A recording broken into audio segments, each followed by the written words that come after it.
Subscribe करें परिष्कार college YouTube channel को और साथ ही बेल आइकन पर क्लिक जरूर करें, जिससे हमारे सभी वीडियोस नोटिफिकेशन सबसे पहले आप तक पहुंचे।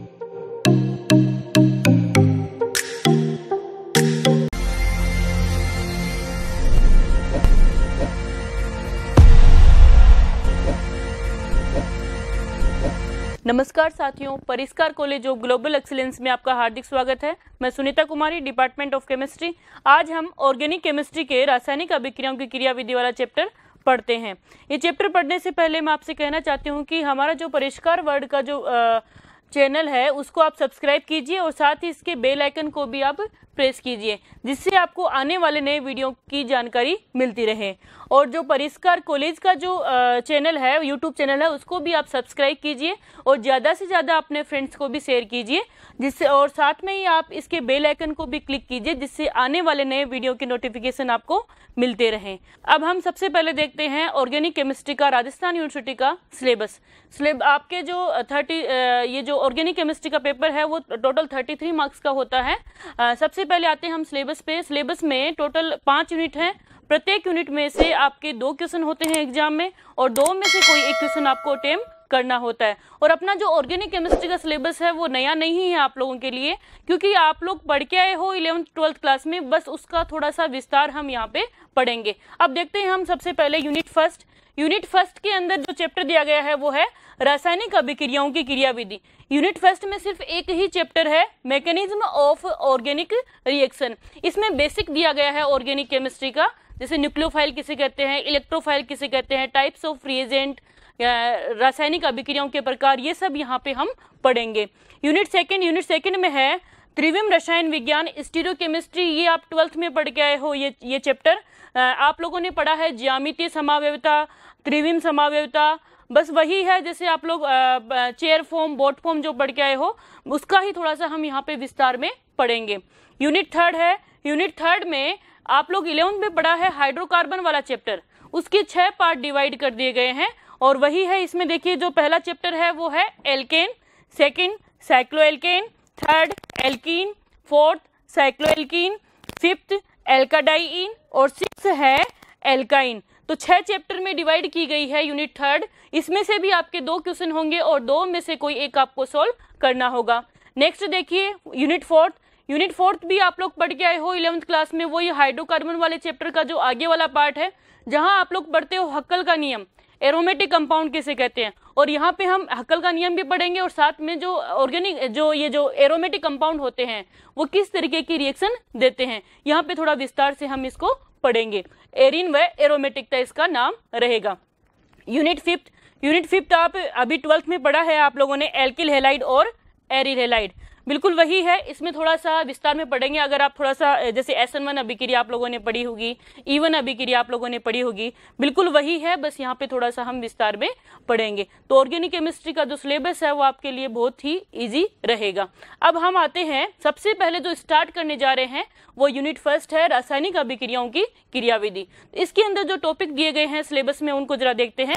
इसमें देखिए जो पहला टॉपिक है वो है होमोलाइटिक एंड हेटेरोलाइटिक बॉन्ड क्लीवेज, समांश एवं मिसमांश बंध विखंडन।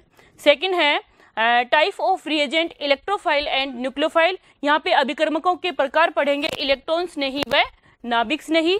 नेक्स्ट है रिएक्टिव इंटरमीडिएट, क्रियाशील मध्यवर्ती, जिसके अंदर हम पढ़ते हैं जैसे कार्बोकेटाइन होता है, कार्ब एनाइन होता है, कार्बीन होता है, ये पढ़ेंगे हम। नेक्स्ट है टाइप ऑफ ऑर्गेनिक रिएक्शन, कार्बनिक अभिक्रियाओं के प्रकार, जिसमें पढ़ते हैं हम योगात्मक अभिक्रिया, विलोपन अभिक्रिया, पुनर्विन्यास अभिक्रिया, जो आप लोग पढ़ के आए हो बस बिल्कुल वही है। नेक्स्ट है एनर्जी कंसिडरेशन, एनर्जी ऊर्जा चिंतन, एनर्जी प्रोफाइल डायग्राम बनाना हम सीखेंगे। नेक्स्ट है methods of determination of reaction mechanism, अभिक्रिया की क्रियाविधि ज्ञात करने की विधियां पढ़ेंगे। तो यूनिट फर्स्ट के अंदर जो सिलेबस आपको दिया गया है वो ये है, ज्यादा कोई टिपिकल नहीं है, बहुत इजी आपके लिए रहेगा। अब हम देखते हैं आज कौन सा टॉपिक हम पढ़ेंगे। टॉपिक देखिए, टॉपिक हम पढ़ने वाले हैं वो रिएक्टिव इंटरमीडिएट, क्रियाशील मध्यवर्ती, और इसके अंदर 2 टॉपिक पढ़ेंगे हम। एक तो पढ़ेंगे कार्बोकेटाइन और दूसरा है कार्ब एनाइन। तो सबसे ये टॉपिक आज हम पढ़ने जा रहे हैं। अब इन टॉपिक में जो एग्जाम्स में प्रश्न पूछे गए हैं उनको जरा हम डिस्कस करते हैं। ये देखिए विगत परीक्षाओं में पूछे गए प्रश्न, जिसमें फर्स्ट देखिए संक्षिप्त टिप्पणी लिखिए, जिसमें पूछा गया है कार्बोकेटाइन पे जो संक्षिप्त टिप्पणी पूछी गई है राजस्थान यूनिवर्सिटी एग्जाम में पूछा गया है 2017 और 2020 में ये प्रश्न आया था। नेक्स्ट है निम्न कार्बोकेटाइन के को स्थायित्व के बढ़ते हुए क्रम में व्यवस्थित कीजिए। कुछ एग्जाम्पल्स हैं, इनमें से हमें क्या करना है, स्टेबिलिटी ऑर्डर में अरेंज करना है। ये पूछा गया था यूनिवर्सिटी ऑफ राजस्थान में 2017 में ये प्रश्न आया था। नेक्स्ट देखिए निम्न पर संक्षिप्त टिप्पणी लिखिए, जिसमें पूछा गया है कार्ब एनाइन के बारे में। ये प्रश्न आया था यूनिवर्सिटी ऑफ राजस्थान में 2016 में ये प्रश्न पूछा गया था। नेक्स्ट है निम्न कार्ब धनाइनों को उनके बढ़ते हुए स्थायित्व के क्रम में समझाइए। इसमें भी कुछ एग्जाम्पल्स हैं, इनको भी हमें क्या करना है, स्टेबिलिटी ऑर्डर में अरेंज करना है। ये प्रश्न पूछा गया था यूनिवर्सिटी ऑफ राजस्थान में 2015 में ये प्रश्न आया था। नेक्स्ट देखिए नेक्स्ट है निम्न कार्बेनाइन को उनके स्थायित्व के घटते हुए क्रम में व्यवस्थित कीजिए। इसमें भी कुछ एग्जाम्पल्स हैं, इनको भी हमें स्टेबिलिटी ऑर्डर में अरेंज करना है। ये प्रश्न पूछा गया था यूनिवर्सिटी ऑफ राजस्थान में 2020 में ये प्रश्न आया था। तो इन प्रश्न को हम हल करेंगे, लेकिन उससे पहले हम अच्छे से टॉपिक को पढ़ेंगे। तो आते हैं हम सीधा टॉपिक पे। देखिए जो टॉपिक है अपना वो क्या है, क्रियाशील मध्यवर्ती, रिएक्टिव इंटरमीडिएट। तो सबसे पहले हमें पता होना चाहिए कि क्रियाशील मध्यवर्ती कहेंगे किसे। देखिए फॉर एग्जांपल हम एक रिएक्शन की बात करें तो रिएक्शन में जब रिएक्टेंट कन्वर्ट होता है प्रोडक्ट में, तो सीधा ही रिएक्टेंट कन्वर्ट नहीं हो जाता है प्रोडक्ट में, बीच में कुछ अनस्टेबल स्ट्रक्चर्स बनती हैं, या तो उसमें संक्रमण अवस्था बनती है या फिर उसमें क्या बनता है, मध्यवर्ती बनता है। तो बीच में जो अनस्टेबल अस्थायी जो स्ट्रक्चर्स होती हैं उन्हें हम क्या कहते हैं, मध्यवर्ती कहते हैं। तो इसकी एक बार डेफिनेशन हम देख लें। डेफिनेशन देखिए, रासायनिक अभिक्रियाओं के संपन्न होने के दौरान, अर्थात रिएक्टेंट जब कन्वर्ट होता है किसमें, प्रोडक्ट में, संपन्न होने के दौरान बनने वाले क्रियाशील व अस्थायी स्पीशीज क्या कहलाती है, मध्यवर्ती। तो मध्यवर्ती क्या होगा, अनस्टेबल होगा और साथ में क्या होगा, रिएक्टिव होगा। तो नेक्स्ट देखिए, इन्हें विशिष्ट अभिकर्मकों की सहायता से अभिक्रिया मिश्रण में से पृथक किया जा सकता है। वैसे ये अनस्टेबल होता है, जैसे एक तो कई बार क्या होता है रिएक्शंस में हम देखते हैं मध्यवर्ती भी बन सकता है और कई बार क्या होता है संक्रमण अवस्था बनती है। लेकिन जो संक्रमण अवस्था होती है वो मध्यवर्ती की अपेक्षा ज्यादा रिएक्टिव होती है, या फिर हम बोल सकते हैं ज्यादा अस्थायी होती है। संक्रमण अवस्था को कभी भी हम पृथक नहीं कर सकते हैं, लेकिन जो मध्यवर्ती होता है उसको हम पृथक कर सकते हैं विशिष्ट अभिकर्मकों की सहायता से। अब हम देखते हैं मध्यवर्ती के प्रकार। देखिए कितने प्रकार के होते हैं। सबसे पहले हम देखते हैं जो पहला जो इसका टाइप है वो है कार्बोकेटाइन। कार्बोकेटाइन का मतलब है कार्बन पे चार्ज क्या आएगा, पॉजिटिव आएगा। नेक्स्ट जो इसका टाइप है वो देखिए कार्ब एनाइन। एनाइन का मतलब क्या होता है, नेगेटिव चार्ज। इसका मतलब कार्बन पे जो चार्ज है वो क्या आएगा, नेगेटिव चार्ज आएगा। नेक्स्ट देखिए, नेक्स्ट इसका जो टाइप है वो है कार्बन मुक्त मूलक। ये देखिए कार्बन पे क्या होता है, फ्री रेडिकल होता है, जिसे हम क्या बोलते हैं, मुक्त इलेक्ट्रॉन प्रेजेंट होता है। नेक्स्ट देखिए, नेक्स्ट है कार्बीन। कार्बीन में क्या होता है, कार्बन 2 बॉन्ड बनाता है और एक इस पे क्या होता है, लोन पेयर होता है। नेक्स्ट नाइट्रीन। नाइट्रीन में देखिए नाइट्रोजन है, यहाँ इधर किसी और से बॉन्ड बना रखा है। नाइट्रीन पे 2 क्या होते हैं, लोन पेयर होते हैं। और जो लास्ट इसका जो टाइप है वो है बेंजाइन। बेंजाइन की स्ट्रक्चर बिल्कुल बेंजीन जैसी होती है। ये देखिए बेंजीन जैसी है, लेकिन इसके बेंजीन के साथ एक क्या है, एक और पाई बॉन्ड यहाँ पे प्रेजेंट होगा। तो ये प्रकार हुए अपने प्रकार हुए टोटल 6 प्रकार हैं मध्यवर्ती के। तो आज जो पढ़ने वाले हैं वो एक तो पढ़ने वाले हैं हम कार्बोकेटाइन, और जो दूसरा पढ़ने वाले हैं वो है कार्ब एनाइन। तो देखिए नेक्स्ट, सबसे पहले हम पढ़ रहे हैं कार्बोकेटाइन के बारे में। देखिए कार्बन पे चार्ज क्या होगा, पॉजिटिव चार्ज होगा। तो सबसे पहले देखिए कार्बोकेटाइन का निर्माण विस्मांस विखंडन से होता है। तो सबसे पहले आपको पता होना चाहिए कि विस्मांस विखंडन क्या होता है। विस्मांस, देखिए विस्मांस का जो अर्थ होता है वो होता है बंध के इलेक्ट्रॉन का असमान वितरण। इसको एक एग्जांपल के थ्रू समझते हैं हम। ये देखिए, ये है कोई CX बॉन्ड, ये है कोई CX बॉन्ड। अब देखिए जिसमें इसमें क्या होता है, ये इन दोनों के बीच में जो बॉन्ड बना हुआ है वो है सहसंयोजक बंध। सहसंयोजक का मतलब है इलेक्ट्रॉनों के साझे से बना हुआ बंध। यहाँ देखिए ये कार्बन है और इसके साथ कुछ जुड़ा हुआ है, लेकिन इसकी जो विद्युत ऋणता है वो कार्बन की अपेक्षा अधिक होगी। तो ये क्या करेगा, बंध के इलेक्ट्रॉनों को अपनी तरफ खींचेगा, और अपनी तरफ खींचेगा तो क्या होगा, जो प्रोडक्ट हमें मिलेगा तो कार्बन पे चार्ज किया जाएगा पॉजिटिव, और अक्ष की विद्युत ऋणता अधिक होने के कारण इसने बंध के इलेक्ट्रॉनों को अपनी तरफ खींच लिया, तो इस पे चार्ज किया गया नेगेटिव। तो देखिए यहाँ पे कार्बन पे चार्ज क्या है, पॉजिटिव, तो ये क्या कहलाएगा, यहाँ पे कार्बोकेटाइन कहलाएगा। अब इसको जरा ध्यान से देखिए कि इसके पास कितने बॉन्ड है, इसके पास इलेक्ट्रॉन कितने हैं। ये देखिए एक बॉन्ड का मतलब होता है 2 इलेक्ट्रॉन, 2, 4 और ये 6। इसका मतलब ये जो है वो 6 इलेक्ट्रॉन स्पीसीज होती है, और 6 इलेक्ट्रॉन स्पीसीज होती है तो इसका मतलब इसका अष्टक क्या होता है, अपूर्ण होता है, और अष्टक अपूर्ण होता है तो ये क्या होगा, इलेक्ट्रॉन स्नेही होगा। इलेक्ट्रॉन स्नेही क्योंकि इसके पास इलेक्ट्रॉनों की क्या है, कमी है, और कमी है तो ये वहां अटैक करेगा जहां पे इलेक्ट्रॉनों की अधिकता होगी। इसको जरा देखिए, ये देखिए सबसे पहले देखिए कार्बोकेटाइन 6 इलेक्ट्रॉन स्पीसीज होती है, अभी हमने देखा जस्ट। अतः इसका अष्टक क्या होता है, इनकम्प्लीट होता है, ऑक्टेट इसका इनकम्प्लीट होता है। तो ये क्या करेगा, अष्टक को कंप्लीट करने का प्रयास करेगा, तो इलेक्ट्रॉनों को एक्सेप्ट करने की टेंडेंसी रखेगा, इसलिए ये किसकी तरह बिहेव करेगा, इलेक्ट्रॉन स्नेही की तरह व्यवहार करेगा। नेक्स्ट देखिए, नेक्स्ट ये है कार्बोकेटाइन की स्ट्रक्चर। इसको ध्यान से देखिए, इसके अंदर हम इजीली संकरण निकाल सकते हैं। आप देखिए ये है सिग्मा बॉन्ड, ये सिग्मा बॉन्ड और ये सिग्मा बॉन्ड। टोटल इसके पास कितने सिग्मा बॉन्ड हैं, 3 सिग्मा बॉन्ड हैं, और इसके पास एक भी लोन पेयर नहीं है, तो टोटल कितना हो गया 3। और जिसमें भी 3 होता है तो इसका जो संकरण होगा वो क्या हो जाएगा, sp2 संकरण।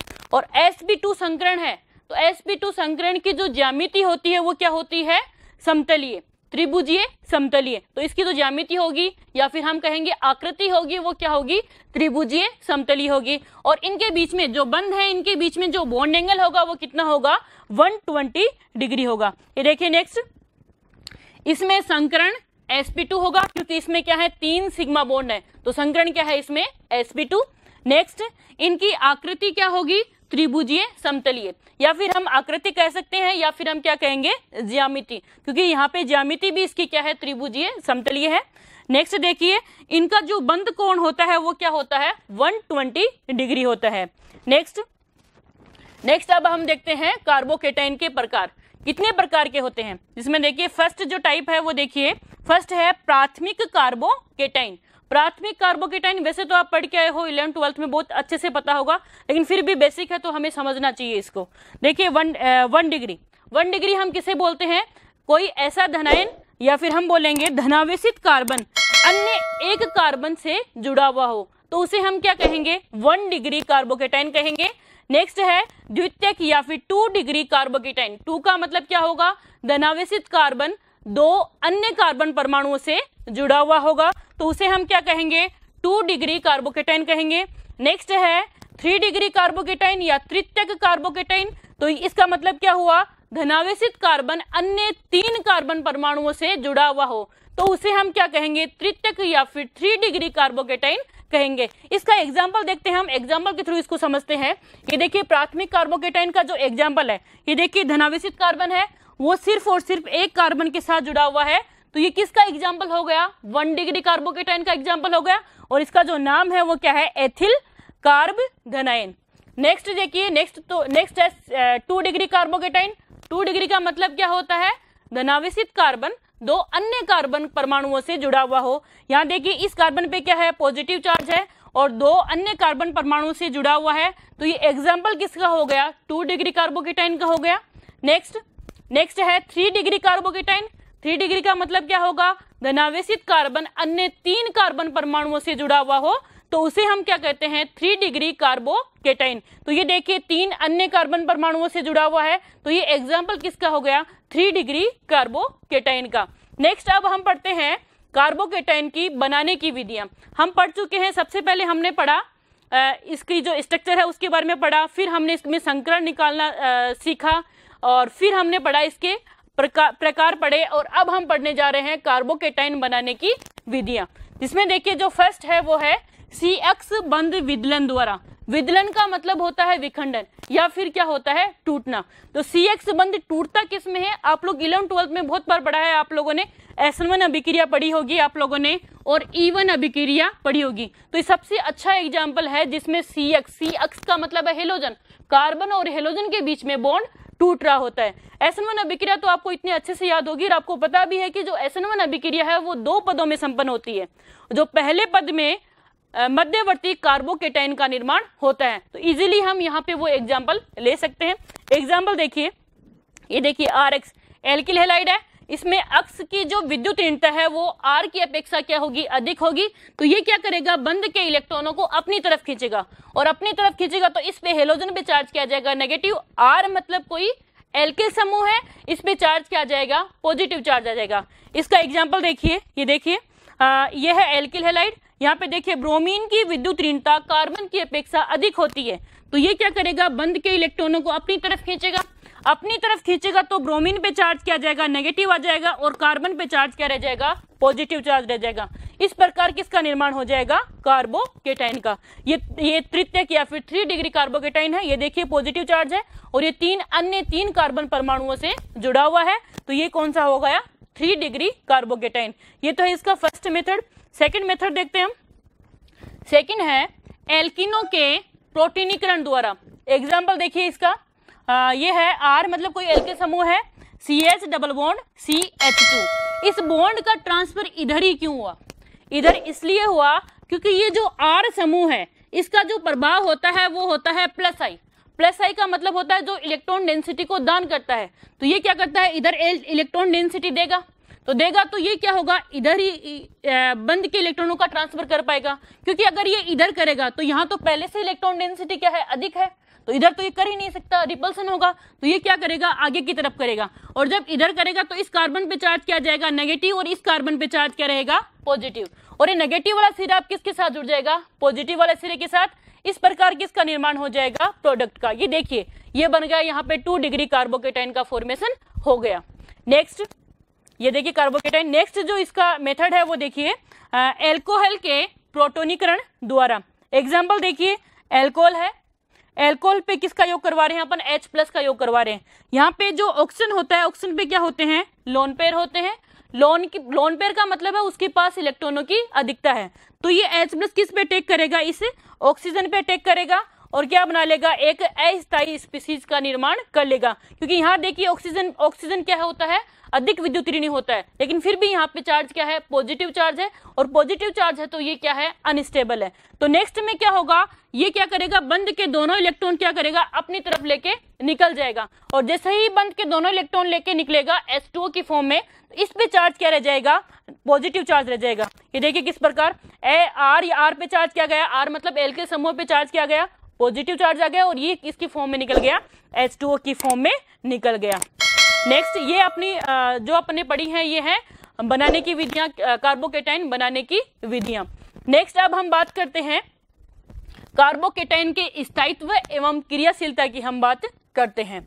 तो सबसे पहले देखिए कार्बोकेटाइन का जो स्थायित्व और क्रियाशीलता है वो निम्न कारकों पे डिपेंड करता है, जिसमें फर्स्ट है प्रेरणिक प्रभाव। तो प्रेरणिक प्रभाव के बारे में आपको पता होना चाहिए कि होता क्या है। प्रेरणिक प्रभाव को हम बोल सकते हैं, जैसे फॉर एग्जांपल सिग्मा जो इलेक्ट्रॉन हो, सिग्मा बंध के जो इलेक्ट्रॉन होते हैं वो मोर इलेक्ट्रोनेगेटिव एटम की तरफ ट्रांसफर होना क्या कहलाता है, प्रेरणिक प्रभाव कहलाता है। एग्जाम्पल देखिए इसका, जैसे मान लीजिए ये कोई कार्बन की जो श्रृंखला है, इसके साथ कोई ग्रुप जुड़ा हुआ है अक्स यहाँ पे हेलोजन नहीं है, कोई भी एक मान लीजिए कोई ग्रुप जुड़ा हुआ है। ये डिपेंड करता है इस अक्स पे।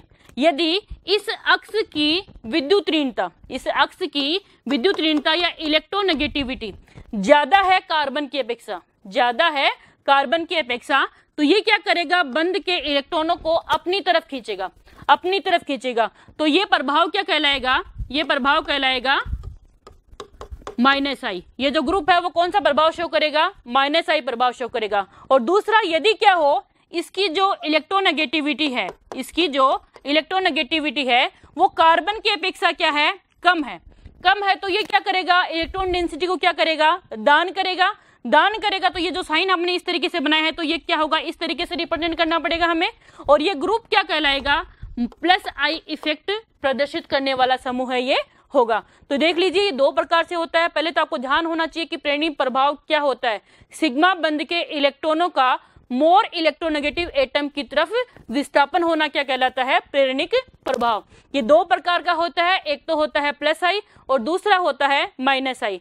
प्लस आई का मतलब क्या है? जिसकी इलेक्ट्रोनेगेटिविटी कार्बन की अपेक्षा क्या होगी? कम होगी, तो वो इलेक्ट्रॉन डेंसिटी को क्या करेगा? दान करेगा। और माइनस आई का मतलब क्या है? जिसकी इलेक्ट्रोनेगेटिविटी क्या होगी? ज्यादा होगी कार्बन की अपेक्षा, तो वो क्या करेगा? बंध के इलेक्ट्रॉनों को अपनी तरफ खींचने का प्रयास करेगा। और कौन सा प्रभाव शो करेगा? माइनस आई प्रभाव शो करेगा। तो इसको देखिए। तो नेक्स्ट देखिए, कार्बोकेटाइन का जो स्थायित्व होता है वो समानुपाती होता है किसके? प्लस आई के। और व्युत्क्रमानुपाती होता है माइनस आई के। अर्थात यदि प्लस आई वाले समूह जुड़े हुए होंगे तो कार्बोकेटाइन के स्थायित्व में वृद्धि होगी, और यदि माइनस आई वाले प्रभाव वाले समूह जुड़े हुए होंगे तो कार्बोकेटाइन के स्थायित्व में क्या आ जाएगी? कमी आ जाएगी। तो नेक्स्ट देखिए, कार्बोकेटाइन का जो स्थायित्व होता है वो व्युत्क्रमानुपाती होता है किसके? क्रियाशीलता के। वैसे भी हमें पता है कि जो जितना ज्यादा स्टेबल होता है वो उतना ही कम क्रियाशील होता है। तो ये आपको अच्छे से ध्यान रखना है कि स्टेबिलिटी व्युत्क्रमानुपाती होती है किसके? क्रियाविधि के, क्रियाशीलता के। नेक्स्ट देखिए, ये जो एग्जाम्पल है काफी सारे, इन एग्जाम्पल्स में से आपको देखना है कि यहाँ पे हम स्टेबिलिटी ऑर्डर को अरेंज करेंगे कि यहाँ पे कौन ज्यादा स्टेबल है और कौन कम स्टेबल है। फर्स्ट एग्जाम्पल देखिए, इसमें देखिए एक कार्बन है, इस कार्बन के साथ 3 CH3 ग्रुप जुड़े हुए हैं, और हमें पता है कि जितने भी एल्किल समूह होते हैं उनका प्रभाव होता है प्लस आई। प्लस आई का मतलब जो इलेक्ट्रॉनों को दान करता हो, इलेक्ट्रॉन डेंसिटी को बढ़ाता हो, तो वो उसे हम क्या कहते हैं? प्लस आई। तो यहाँ देखिए 3 CH3 समूह जुड़े हुए हैं, तो ये तीनों ही क्या करेंगे? इलेक्ट्रॉन डेंसिटी दान करेंगे, और दान करेंगे तो चार्ज में क्या आ जाएगी? पॉजिटिव चार्ज में क्या आ जाएगी? कमी आ जाएगी। और जब चार्ज में कमी आती है तो स्टेबिलिटी बढ़ती है। ये हमेशा आपको ध्यान रखना है कि जब क्या होगा? आवेश बढ़ेगा, आवेश बढ़ेगा तो स्थायित्व में क्या आती है? स्थायित्व में क्या आ जाती है? कमी आ जाती है, क्योंकि ये दोनों एक दूसरे के क्या होते हैं? व्युत्क्रमानुपाती है। तो यहाँ पे क्या हो रहा है? चार्ज में क्या हो रही है? कमी हो रही है। चार्ज में कमी हो रही है तो स्टेबिलिटी यहाँ पे बढ़ेगी। दूसरे एग्जांपल में देखिए 2 CH3 समूह जुड़े हुए हैं, तो दो देखिए इसमें 3 थे और यहाँ पे कितने हैं? 2 ही हैं देने वाले, तो इसकी कंपैरिजन में इसके चार्ज में कम कमी आ पाएगी, तो स्टेबिलिटी स्टेबल भी ये क्या हो पाएगा? इससे कम हो पाएगा। नेक्स्ट एग्जाम्पल देखिए, नेक्स्ट में सिर्फ एक ही एल्किल समूह जुड़ा हुआ है, और लास्ट वाला जो एग्जाम्पल है यहाँ पे एक भी एल्किल समूह जुड़ा हुआ नहीं है, क्योंकि हाइड्रोजन जुड़े हुए हैं, और हाइड्रोजन का जो प्रेरणिक प्रभाव होता है वो शून्य होता है, तो इजीली हम निकाल सकते हैं। तो देखिए इनका स्टेबिलिटी ऑर्डर देखिए, ये देखिए सबसे ज्यादा स्टेबल ये होगा, फिर नेक्स्ट ये होगा, और नेक्स्ट ये होगा, तो सबसे कम स्टेबल यहाँ पे ये रहेगा, क्योंकि यहाँ पे प्रेरणिक प्रभाव नहीं लग रहा है। नेक्स्ट देखिए अतिसंयुग्मन या हाइपर कॉन्जुगेशन। इसका एग्जाम्पल देखिए, कार्बोकेटाइन का जो स्थायित्व होता है वो समानुपाती होता है किसके? अति संयुग्मन के। तो यहाँ पे देखिए यदि हम बात करें, ये एग्जाम्पल देखिए, तो सबसे पहले आपको पता होना चाहिए कि अति संयुग्मन होता क्या है। अति संयुग्मन में क्या होता है कि जो अल्फा कार्बन परमाणु होता है उस पे जो कार्बन हाइड्रोजन बंध के जो इलेक्ट्रॉन होते हैं वो अनुनाद में पार्टिसिपेट करते हैं, और इसमें जितनी ज्यादा अनुनादी संरचनाएं बनेंगी वो उतना ही ज्यादा स्टेबल होगा। यहाँ देखिए ये है, ये कार्बोकेटाइन है, और इसके पास जो कार्बन होगा उसे हम क्या कहेंगे? अल्फा कार्बन कहेंगे, और इसे हम क्या कहेंगे? यहाँ पे इसके पास कितने हाइड्रोजन है? 3 अल्फा हाइड्रोजन है। इनके बीच में ये देखिए बंध का क्या हो रहा है? ट्रांसफर हो रहा है, या फिर हम क्या कहेंगे? अनुनाद हो रहा है यहाँ पे। तो इसकी अनुनादी संरचनाएं देखिए, ये देखिए ये बंध यहाँ पे आ गया, तो इनके बीच में क्या बन गया? डबल बॉन्ड हो गया, और यहाँ पे चार्ज क्या आ गया? पॉजिटिव चार्ज आ गया। नेक्स्ट हम बात कर सकते हैं कि देखिए ये भी तो अल्फा हाइड्रोजन है, ये भी अल्फा हाइड्रोजन है, तो ये भी जा सकता है यहाँ पे, तो ये इसकी अनुनादी संरचना भी पॉसिबल हो सकती है, और लास्ट ये वाले हाइड्रोजन की भी अनुनादी संरचना हो सकती है। इस प्रकार जब अपने पास 3 अल्फा हाइड्रोजन प्रेजेंट होते हैं तो 4 अनुनादी संरचनाएं बनती हैं। हमेशा अनुनादी संरचना अल्फा हाइड्रोजन से एक अधिक होती है। ये देखिए ये इसकी क्या होंगी? अनुनादी संरचनाएं होंगी। अनुनादी संरचनाओं की जो संख्या होगी वो समानुपाती होगी किसके? स्थायित्व के, जिसमें जितनी ज्यादा अनुनादी संरचनाएं होंगी वो उतना ही ज्यादा स्टेबल होगा। नेक्स्ट जो प्रभाव है वो है अनुनाद रेजोनेंस। इसमें देखिए कार्बोकेटाइन का जो स्थायित्व होता है वो समानुपाती होता है किसके, अनुनाद के, जिसमें जितनी ज्यादा अनुनादी संरचनाएं होंगी वो उतना ही ज्यादा स्टेबल होगा। इसमें जो एग्जाम्पल लिया गया है वो है एलिल कार्बोकेटाइन का। ये देखिए एलिल ग्रुप है, इसमें देखिए ये पॉजिटिव चार्ज है, यहाँ पे डबल बॉन्ड का यदि ट्रांसफर होता है तो यहाँ पे इन दोनों के बीच में क्या आ जाएगा, डबल बॉन्ड आ जाएगा और ये पॉजिटिव चार्ज इस कार्बन पे ट्रांसफर हो जाएगा। ये देखिए नेक्स्ट इसकी अनुनादी संरचना ये होगी और ये दोनों एक दूसरे की क्या है, अनुनादी संरचनाएं हैं और इनका जो अनुनादी संकर है वो ये बता रहा है कि दोनों कार्बन के बीच में है क्या है, डबल बॉन्ड का कैरेक्टर पाया जाएगा। तो इस प्रकार ये दोनों एक दूसरे की क्या होती हैं, अनुनादी संरचनाएं होती हैं और इसमें जितना ज्यादा अनुनाद होगा वो उतना ही ज्यादा स्टेबल होता जाएगा। नेक्स्ट एग्जाम्पल देखो, नेक्स्ट है बेंजिल कार्बोकेटाइन का। यह भी हम एक अनुनादी संरचनाएं बनाना सीखते हैं इसमें। ये देखिए ये है आपका बेंजीन और बेंजीन के साथ जुड़ा हुआ है CH2 समूह है और इस पे क्या है, पॉजिटिव चार्ज। पॉजिटिव चार्ज है, इसका मतलब इसके पास क्या है, इलेक्ट्रॉनों की कमी है। तो ये क्या करेगा, इलेक्ट्रॉन डेंसिटी को अपनी तरफ खींचने का प्रयास करेगा। तो ये क्या करेगा, बेंजीन रिंग से अपनी तरफ इलेक्ट्रॉनों को खींचेगा तो इस कार्बन और इस कार्बन के बीच में क्या आ जाएगा, डबल बॉन्ड आ जाएगा और ये पॉजिटिव चार्ज कहाँ आ जाएगा, यहाँ पे आ जाएगा। तो इसकी स्ट्रक्चर देखिए नेक्स्ट बिल्कुल इसी तरीके से है। नेक्स्ट अब देखो पॉजिटिव चार्ज यहाँ है तो अब ये डबल बॉन्ड का ट्रांसफर कहाँ हो जाएगा, यहाँ हो जाएगा और ये पॉजिटिव चार्ज अब कहाँ आ जाएगा, यहाँ पे आ जाएगा। ये देखिए नेक्स्ट अब इसका क्या आ जाएगा, यहाँ पे रेजोनेंस हो जाएगा और यहाँ पे क्या आ जाएगा, पॉजिटिव चार्ज आ जाएगा। और देखिए लास्ट जो स्ट्रक्चर है वापस देखिए इन दोनों के बीच में क्या आ जाएगा, डबल बॉन्ड हो जाएगा और इस पे चार्ज किया जाएगा, इस कार्बन पे चार्ज किया जाएगा पॉजिटिव चार्ज। इस प्रकार बेंजिल कार्बोकेटाइन की टोटल 5 अनुनादी संरचनाएं होती हैं और ये सभी का मिक्सर होता है जिसे हम क्या बोलते हैं, अनुनादी संकर। तो इस प्रकार ये अनुनादी संकर का निर्माण होता है और जिसमें जितनी ज्यादा अनुनादी संरचनाएं बनेंगी वो उतना ही ज्यादा स्टेबल होता है। और एक बात और ध्यान रखनी है आपको, हमेशा R इफेक्ट मोर इफेक्टिव होता है H इफेक्ट से, हाइपर कॉन्जुगेशन से, और हाइपर कॉन्जुगेशन मोर इफेक्टिव होता है I इफेक्ट से। ये ऑर्डर आपको हमेशा ध्यान रखना है क्योंकि अपने पास बहुत सारे एग्जांपल्स ऐसे होते हैं जिनमें R इफेक्ट भी लगता है, H इफेक्ट भी लगता है और I इफेक्ट भी लगता है। तो और वहां पे पूछ लिया जाता है कि आप इसको स्टेबिलिटी ऑर्डर में अरेंज कीजिए। तो हमें ये ऑर्डर पता होना चाहिए कि जहां जहां R इफेक्ट लगता है इसका मतलब ये सबसे ज्यादा इफेक्टिव होगा, बाकी वाले को अपन क्या कर देंगे, नेग्लेक्ट कर देंगे। इसका कारण ये है कि जो R इफेक्ट में हमेशा क्या होता है, पाई इलेक्ट्रॉनों का स्थानांतरण होता है और अगर H की बात करें तो H में क्या होता है, सिग्मा इलेक्ट्रॉनों का क्या होता है, स्थानांतरण होता है क्योंकि पाई बॉन्ड होता है वो सिग्मा बॉन्ड की अपेक्षा वीक होता है तो इसमें इजी हो पाता है और सिग्मा बॉन्ड क्या होता है, स्ट्रॉन्ग होता है, इसलिए यहाँ पे इजी नहीं हो पाता है। लास्ट हम बात करें आई की बात करें तो आई में क्या होता है, इलेक्ट्रॉनों का ट्रांसफर नहीं होता है, सिर्फ और सिर्फ क्या होता है, एक एट्रैक्शन होता है। तो इस वजह से हमेशा R इफेक्टिव होगा ज्यादा, फिर H होगा और फिर क्या होगा, I इफेक्टिव होगा। अब देखते हैं हम कुछ एग्जांपल्स और उनमें से स्टेबिलिटी ऑर्डर देखते हैं कि किस तरीके से इसका स्टेबिलिटी ऑर्डर हो सकता है। यहाँ पे बहुत सारे एग्जांपल्स हैं, इनको हमें स्टेबिलिटी ऑर्डर में अरेंज करना है। तो सबसे पहले इस एग्जाम्पल की हम बात करें, इसमें देखिए कार्बोकेटाइन है और इसके साथ C6H5, इसका मतलब क्या है, बेंजीन समूह जुड़ा हुआ है और कितने जुड़े हुए हैं, टोटल 3 जुड़े हुए हैं।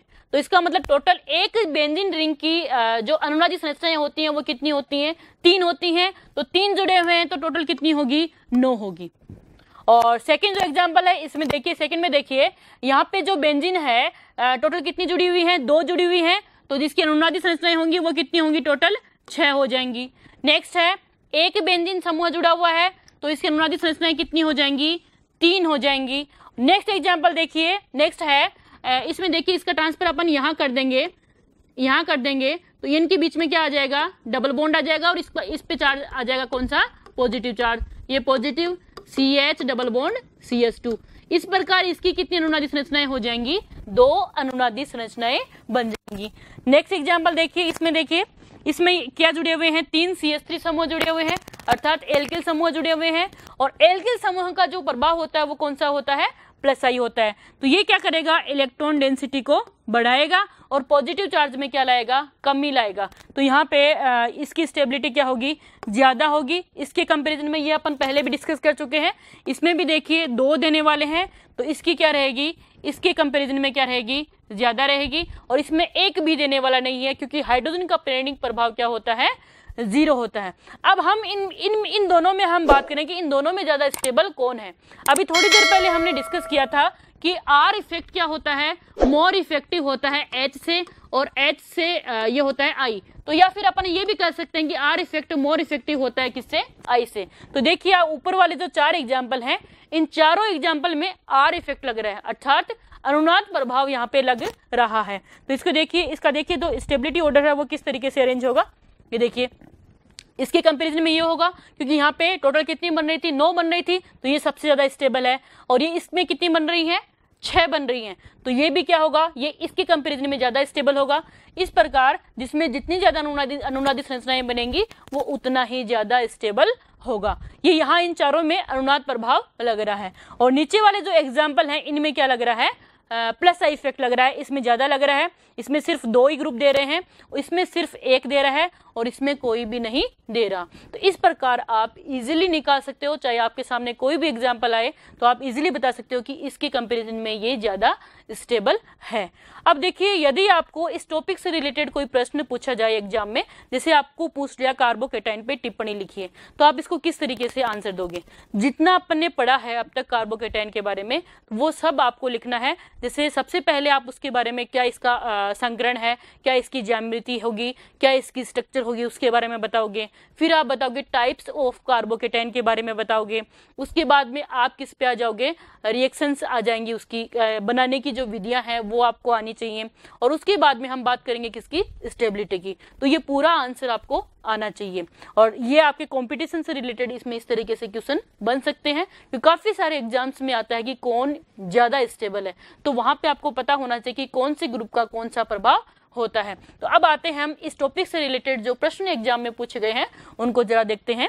देखिए जिसमें फर्स्ट है संक्षिप्त टिप्पणी लिखिए कार्बोकेटाइन पे। ये प्रश्न पूछा गया था यूनिवर्सिटी ऑफ राजस्थान में 2017 और 2020 में आया था। तो आप इजीली, मैं आशा करती हूँ कि आप इजीली इसका आंसर दे पाएंगे। नेक्स्ट देखिए, निम्न कार्बोकेटाइनों को स्थायित्व के बढ़ते हुए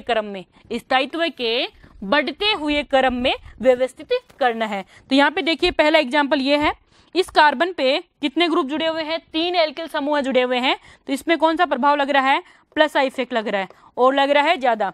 और इसकी बात करें तो इसमें न तो देखिए यहाँ जो स्ट्रक्चर है, यहाँ अनुनाद भी नहीं हो रहा है, CH3 समूह नहीं है, अनुनाद भी नहीं है, और इसमें प्लस आई इफेक्ट भी नहीं है। तो ये क्या होगा, सबसे लास्ट में चला जाएगा।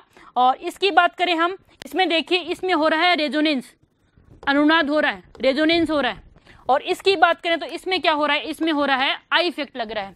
अब इनमें सबसे ज्यादा हमें पता है कि सबसे ज्यादा जो लगता है वो कौन सा प्रभाव लगता है, आर इफेक्ट लगता है। तो अपने को सबसे ज्यादा जो यहाँ पे स्टेबल होगा वो कौन सी स्ट्रक्चर होगी, स्ट्रक्चर ये थर्ड वाली जो स्ट्रक्चर है ये क्या रहेगी, सबसे ज्यादा स्टेबल होगी। फिर हम आते हैं कि इस पे बाकी किसी में आर इफेक्ट नहीं लग रहा है। तो अब हम देखते हैं आई इफेक्ट के बारे में देखते हैं।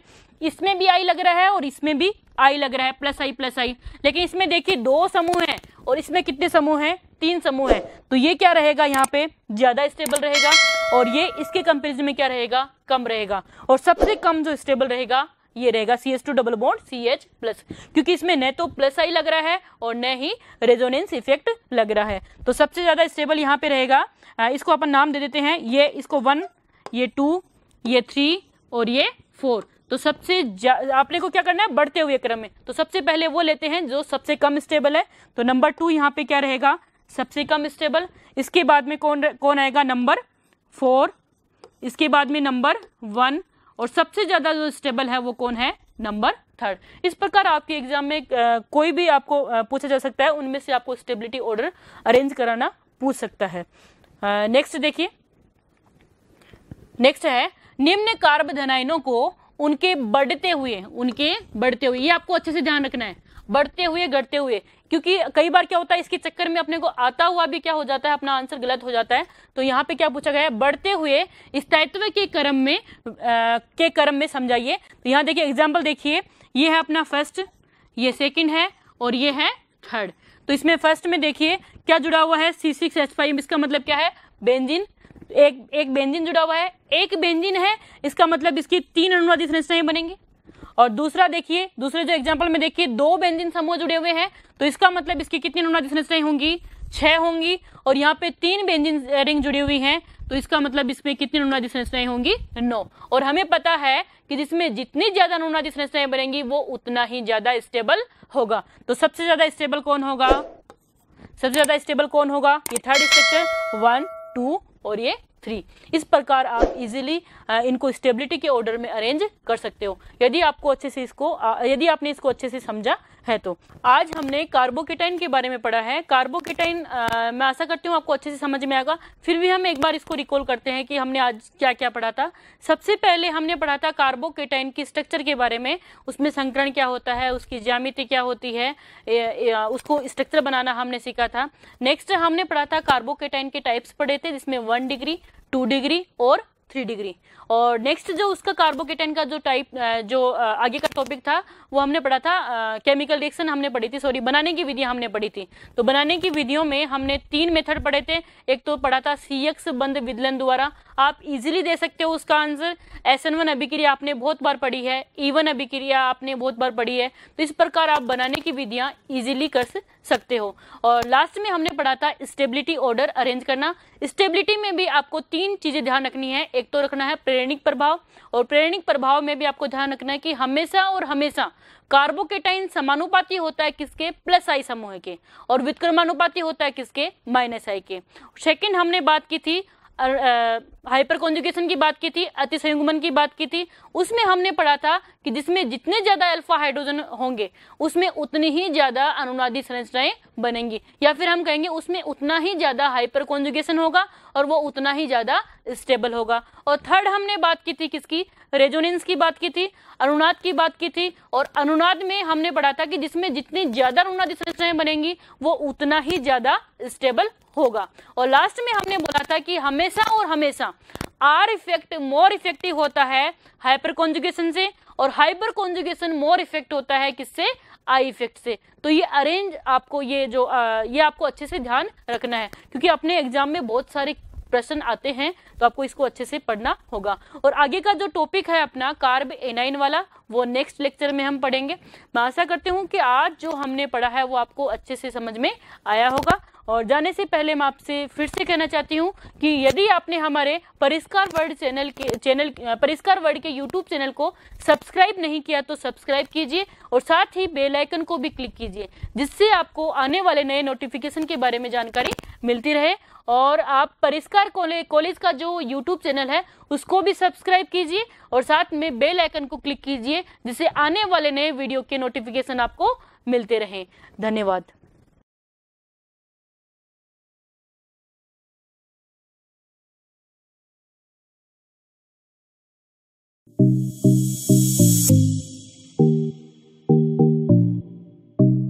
सब्सक्राइब करें परिष्कार कॉलेज यूट्यूब चैनल को, और साथ ही बेल आइकन पर क्लिक जरूर करें, जिससे हमारे सभी वीडियोस नोटिफिकेशन सबसे पहले आप तक पहुंचे।